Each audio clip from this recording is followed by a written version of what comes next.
నమస్తే.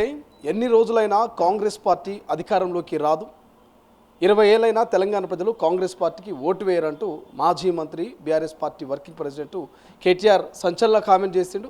అండ్ దాంతోపాటు అవినీతి తెలంగాణ జరుగుతుంది, తెలంగాణలో కాంగ్రెస్ పార్టీ మంత్రులు ఎమ్మెల్యేలు అవినీతికి పాల్పడుతున్నారు, దోచుకుంటున్నారంటూ ఆయన కామెంట్ చేస్తున్నారు. రైట్ నౌ ఇదే నెలలో 6వ తారీఖున వరంగల్లో కేసీఆర్ ఒక సభ పెట్టబోతున్నారు. ప్రధానంగా మరి కాంగ్రెస్ పార్టీ గ్యారంటీలకు హామీలకు ప్రధానంగా రైతు డిక్లరేషన్కు కౌంటర్గా వరంగల్ సభ పెట్టబోతున్నట్టు తెలుస్తుంది. మరోవైపు ఇక ఈ నెల 10వ తారీఖున తెలంగాణకు మోదీ రాబోతున్నాడు. కొన్ని శంకుస్థాపన కార్యక్రమాల అనంతరం భారీ బహిరంగ సభ ఉండబోతున్నట్టు తెలుస్తుంది. రైట్ నౌ ఈ 3 అంశాల మీద డిస్కస్ చేద్దాం. Congress party TPC general secretary, ప్రజా సంఘాల జేఏసీ నేత గజ్జల కాంత గారు ప్రస్తుతం మనతో పాటున్నారు. సో ఎట్లా చూస్తారు? మొదటగా కేసీఆర్ చెప్తున్నారు, సో ఎన్ని చేసినా కాంగ్రెస్ మళ్ళీ అధికారంలోకి రాదు, 20 ఏళ్ళైనా కాంగ్రెస్కు తెలంగాణ ప్రజలు ఓటు వేయరంటూ ఆయన కామెంట్ చేస్తున్నారు. ఏం చెప్తారు దీన్ని? మీ రిప్లై ఏంటి? కాంగ్రెస్ పార్టీ ప్రజాస్వామ్యం ఉన్న పార్టీ. దీంట్లో కాంగ్రెస్ పార్టీ అంటేనే ఈ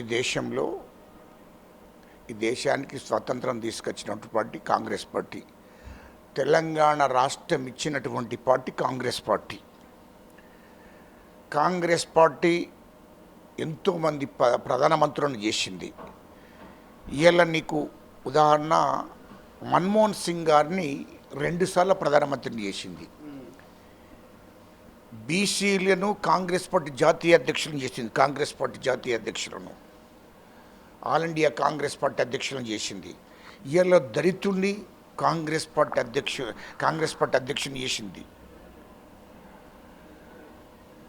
ఇవాళ ఈ రాష్ట్రానికి ఒక బీసీని రాష్ట్ర అధ్యక్షుని చేసింది కాంగ్రెస్ పార్టీ. పిసిసి అధ్యక్షునిగా మహేష్ కుమార్ గౌడ్.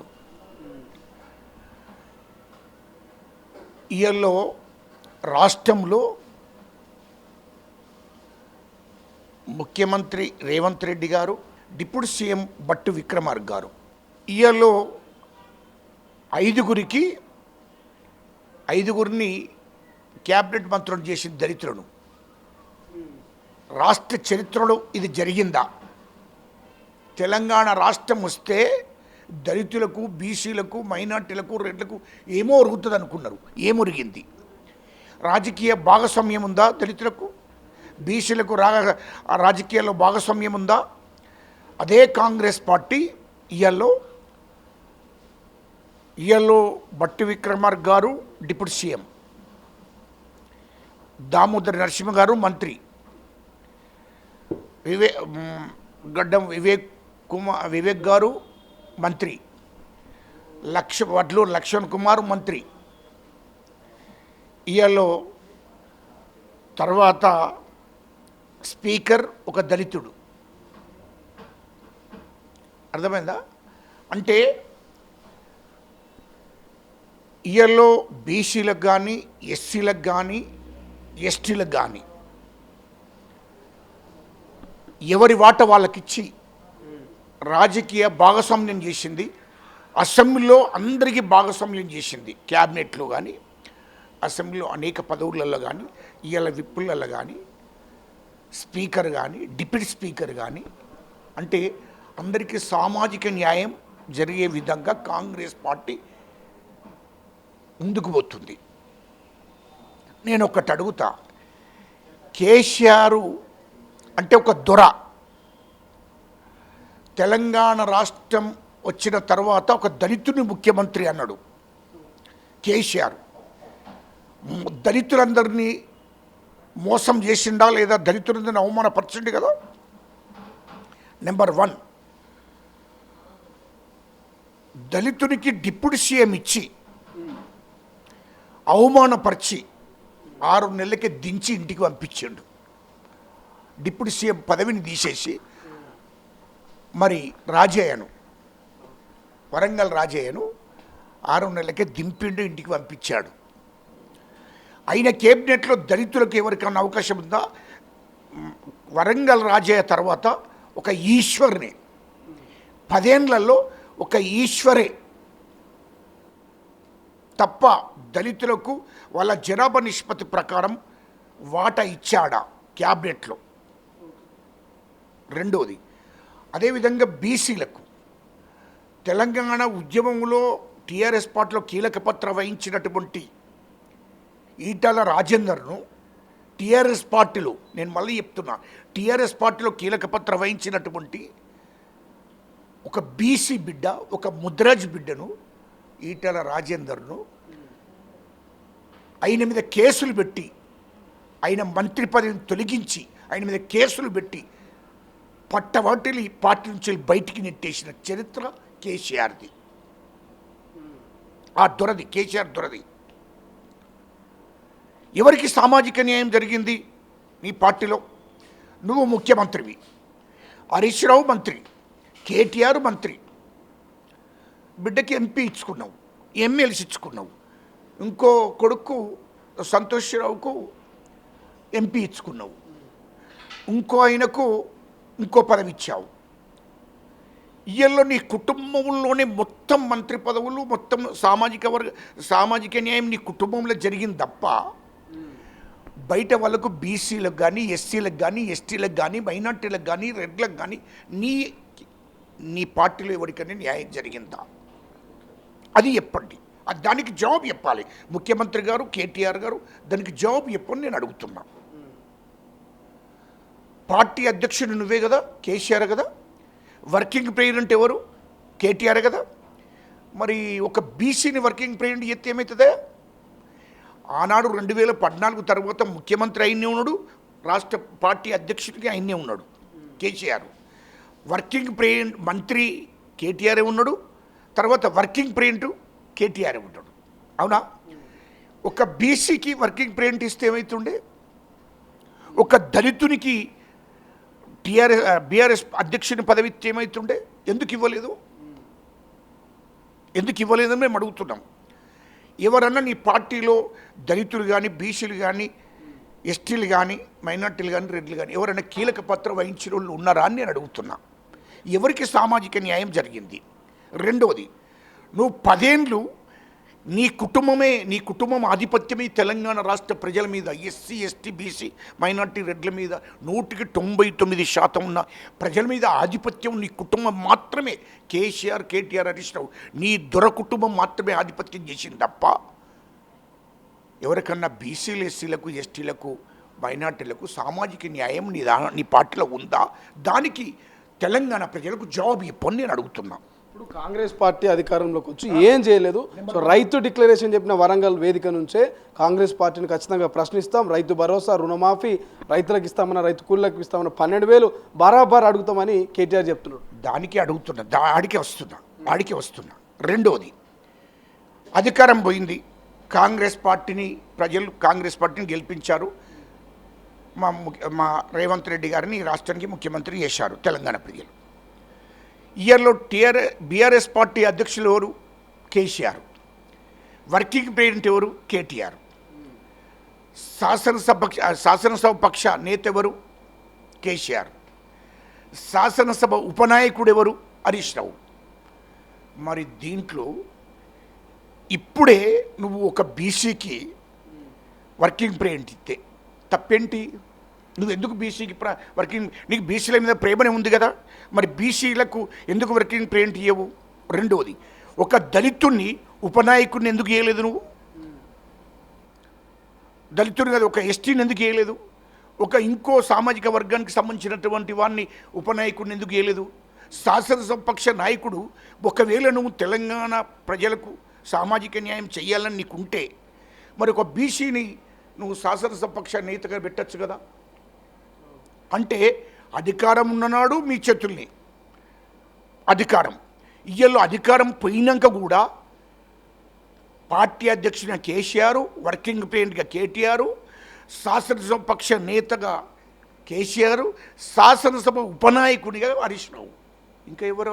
అంటే ఒక దొర కుటుంబమే ఈ రాష్ట్ర ప్రజల మీద ఆధిపత్యం చేయాలనే ఆలోచన, ఒక కుట్ర కుతంత్రాలు, ఒక నీచమైన సంస్కృతి కొద్దీ కేసీఆర్, కేటీఆర్, హరీష్ రావు గారు ఉన్నారు. అంటే మేము దొరడము, ఈ రాష్ట్రంలో ఉన్న 99% ఉన్న ప్రజలు బానిసలుగా బతకాలి మా కింద అనే ఒక చెడ్డ ఆలోచనతో కేసీఆర్, కేటీఆర్ అంటూ ఉన్నాడు. కాబట్టి ఈ సామాజిక వర్గాలకు ఆ పార్టీలో స్థానం లేదు అని నేను అంటున్నా. స్థానం లేదు అని నేను అంటున్నా. దానికి కేసీఆర్ జవాబు ఇప్పాలి. కేసీఆర్ జవాబు ఇప్పినాక రేపు బహిరంగ సభ పెట్టుకో, వరంగల్ బహిరంగ సభ పెట్టి ఏం చెప్తావు? బహిరంగ సభ పెట్టి కేటీఆర్ నీకు చెప్తున్నా, బుద్ధున్నోడు ఎవడైనా అరే దోపిడీ చేసిందే మీరు. మీ మంత్రులు చేసారు, ఎమ్మెల్యేలు చేస్తున్నారు దోపిడీకి, ఆ అవినీతికి పాల్పడుతున్నాడు కేటీఆర్ చెప్తున్నాడు కదా. ఒకటినో కేటీఆర్,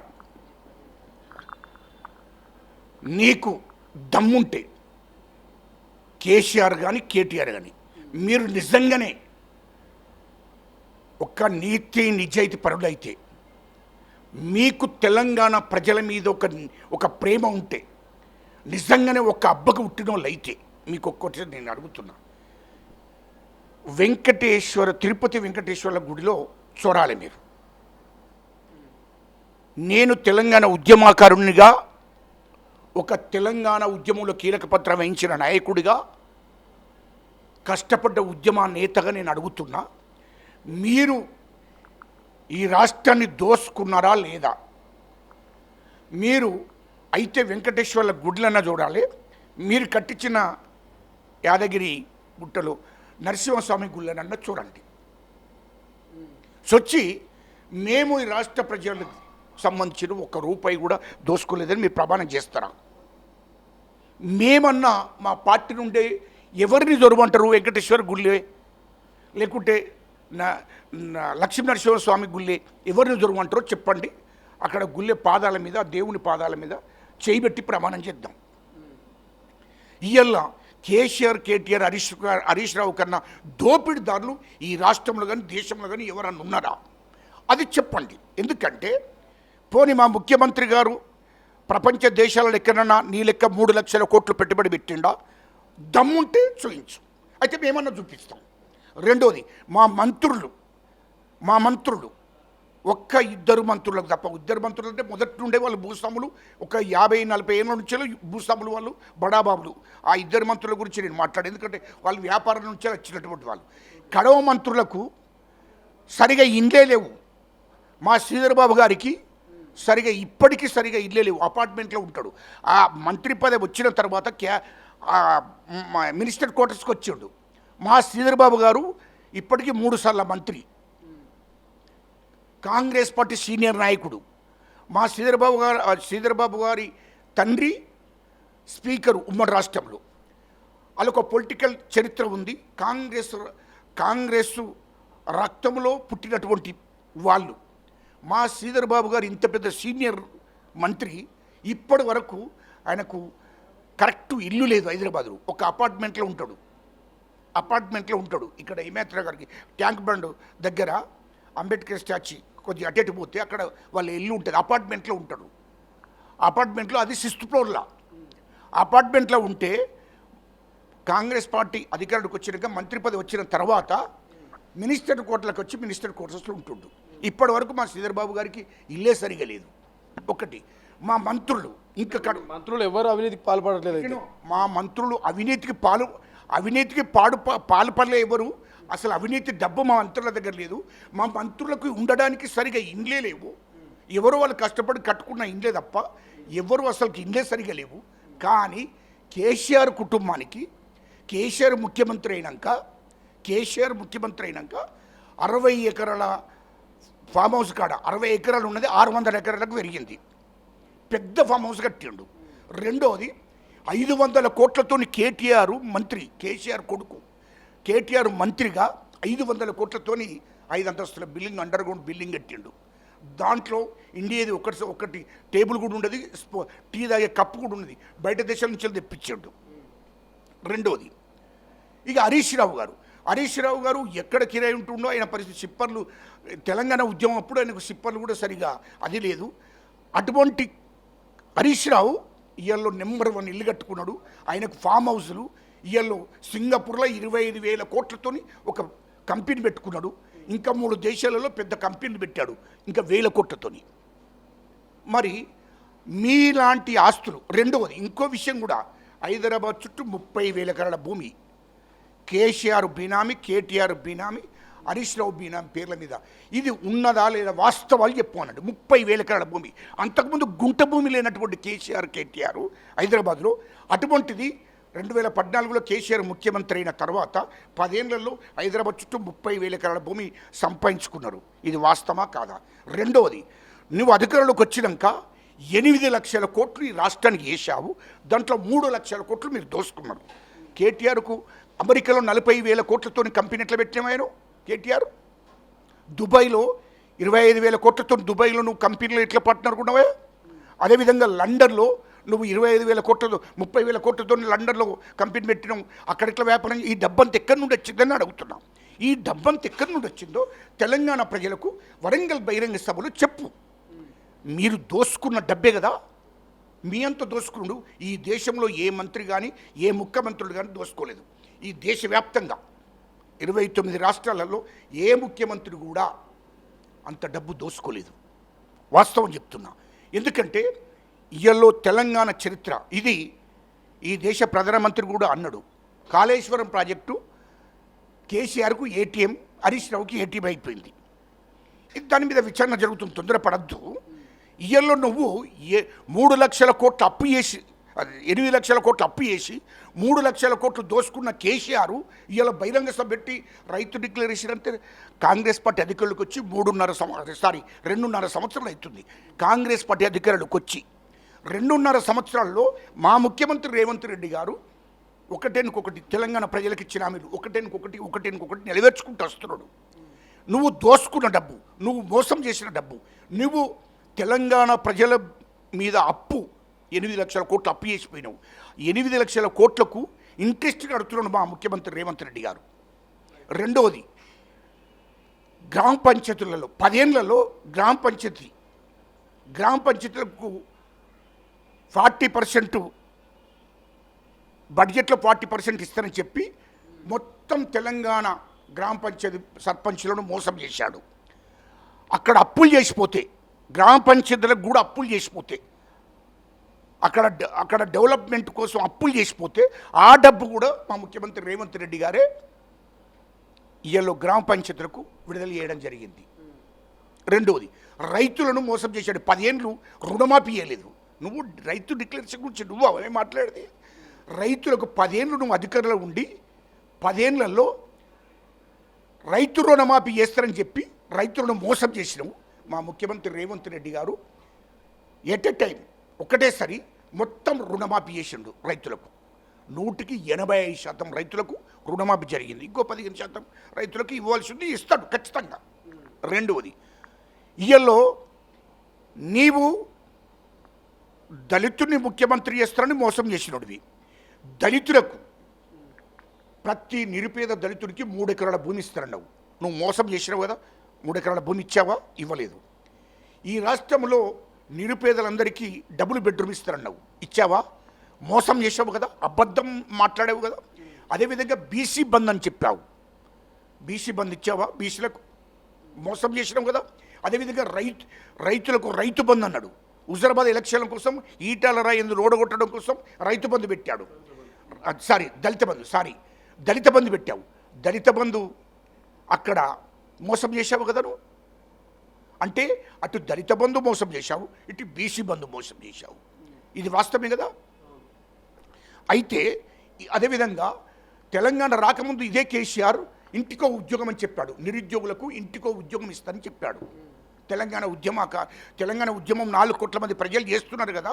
ఖచ్చితంగా తెలంగాణ వచ్చిన తర్వాత ఇంటికో ఉద్యోగం వస్తుందని చెప్పాడు కేసీఆర్. మరి మోసం చేసావు కదా తెలంగాణ ప్రజలను, తెలంగాణ యువతను, విద్యార్థులను మోసం చేసావు కదా. నిరుద్యోగ వృత్తి ఇస్తారన్నాడు, ఇవ్వలేదు కదా.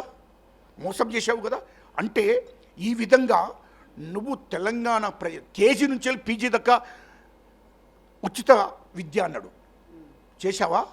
మోసం చేసావు కదా. గ్రూప్ 1 ఎగ్జామ్స్ 10 ఏళ్లలో అసలు ఎగ్జామ్స్ పెట్టలేదు. ఎగ్జామ్స్ పెట్టి కోర్టుకు పంపి 10 ఏళ్లలో గ్రూప్ 1 ఇంటర్వ్యూ తీసుకోలేదు, సెలెక్ట్ చేయలేదు. అటువంటిది మా ముఖ్యమంత్రి రేవంత్ రెడ్డి గారు వచ్చినాక గ్రూప్ 1 ఎగ్జామ్స్ రాయించి వాళ్ళందరికీ ఉద్యోగాలు కల్పించాడు. ఇవాళ రాష్ట్రంలో కూడా మొత్తం నిరుద్యోగులకు విద్యార్థులకు యువతకు ఉద్యోగాలు కల్పించుకుంటారు. రెండు అక్కడికి వస్తున్నా. హరీష్ రావు కామెంట్ చేస్తున్నారు, ఆర్టీసీ క్రాస్ రోడ్లో ముఖ్యమంత్రికి ఓ థియేటర్ ఓపెనింగ్ చేయడానికి సమయం ఉంది, కానీ ఆ పక్కనే ఉన్న చిక్కులబడి ఏదైతే చిక్కడపల్లి లైబ్రరీకి వెళ్ళి నిరుద్యోగులను పరామర్శించే టైం లేదా, వాళ్ళతో మాట్లాడే ఓపిక లేదా అనేటువంటి ఒక కామెంట్ కూడా చేస్తాను. నిరుద్యోగుల్ని మర్చిపోయిరా, ఓట్ల టైంలో వాళ్ళతో మాట్లాడిన రేవంత్ రెడ్డి ఓట్లు వచ్చి గెలిచిన తర్వాత ఎందుకు నిరుద్యోగులకు ఉద్యోగాలు జాబ్ క్యాలెండర్ వేయట్లేదు అనేది హరీష్ రావు ప్రశ్న. నిరుద్యోగుల గురించి హరీష్ రావు మాట్లాడద్దు, కేటీఆర్ కేసీఆర్ మాట్లాడద్దు. ఒక దుర్మార్గులు వాళ్ళు ఈ రాష్ట్రంలో. ఇయ్యల్లో రాష్ట్రంలో నిరుద్యోగ సమస్య వచ్చిందంటే కేసీఆర్ కేటీఆర్ హరీష్ రావు మూలంగానే వచ్చింది. ఉద్యోగాలు 10 ఏళ్ళ లేవని కనిపించలేదు. ఇంటికో ఉద్యోగం ఇస్తారని మోసం చేసిన వాళ్ళు. ఇయ్యల్లో నిరుద్యోగ వృత్తి ఇస్తారన్నారు, మోసం చేశారు.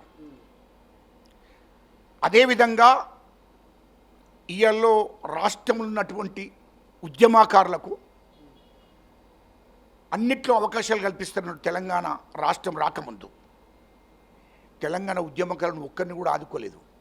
అమరవీరుల కుటుంబాలనే ఆదుకోలేదు. అటువంటి దుర్మార్గులు కూడా మాట్లాడతారా? రెండోది, రైతులకు 10 ఏళ్ళల్లో గిట్టుబాటు ధర ఇవ్వలేదు. ఈతకి ఇచ్చిండు, తాటాకు తీసుకున్నాడు. ఎవరి దగ్గర? రైతుల దగ్గర. రైతుల డిక్లరేషన్ అని బహిరంగ సభ అంటుండు కదా. రైతులకు గిట్టుబాటు ధర ఇవ్వక రైతులను మోసం చేశాడు. రైతులకు ఒక బస్తకు 5 కిలోల బియ్యం, 5 కిలోల వడ్లు, ఒక బస్తకు 5 కిలోలు. రైతులు పండించిన పంట ఆనాడు ఈ రైతు బంధు ఎట్లిచ్చిండంటే మీకు అర్థం కాదు. తెలంగాణ రైతులకు తెలిసింది, మొత్తం తెలంగాణ రైతాంగానికి అందరికీ తెలుసు. ఆనాడు ఒక బస్తా వడ్లకు 5 కిలోలు వడ్లు తీశాడు. అట్లా ఒక ఎకరాన 40 బస్తాలు పండితే అట్లా ప్రతి బస్తకు 5 కిలోలు తీశాడు. ప్రతి బస్తకు 5 కిలోలు తీసి దాదాపు ఒక ఎకరాన 2 బస్తాల వడ్లు తీసుకున్నాడు. ఒక ఎకరాన 10 ఎకరాలు ఉంటే 10 ఏళ్ళ 20 బస్తాలు తీసుకున్నాడు. గవిట్నే రైతు బంధు అని ఇచ్చాడు. రైతులను ఎట్లా మోసం చేసినది రైతులకు అన్నీ తెలిసిన విషయాలు. ఆనాడు బస్తకు 5 కిలోలు. రెండోది, గిట్టుబాటు ధర ఇవ్వలేదు రైతులకు. గిట్టుబాటు ధర ఇవ్వలేదు ఆనాడు. రైతు బీమా ఇవ్వలేదు. ఇలాంటి మోసకుడు ఇలా రైతు డిక్లరేషన్ అంటే మాది 2 సంవత్సరాలు నరవుతుంది. ఒకటెనుకొకటి హామీలన్నీ నెరవేర్చుకుంటూ వస్తున్నాము. ప్రజలకు ఇచ్చిన హామీలను ఖచ్చితంగా ఇంకొక 6 నెలల్లో మా ముఖ్యమంత్రి రేవంత్ రెడ్డి గారు అన్ని హామీలను నెరవేర్చడానికి సిద్ధంగా ఉన్నాడు. రైతులకు ఇచ్చిన హామీలు, రైతు బంధు, వాస్తవానికి రైతు భరోసా ఖచ్చితంగా ఇక నుండి ప్రతి పంటకు పడుతుంది. ఇప్పుడు రైతులకు ఇచ్చిన హామీలన్నీ కూడా, రైతుకి ఏదైతే హామీలు ఇచ్చాడో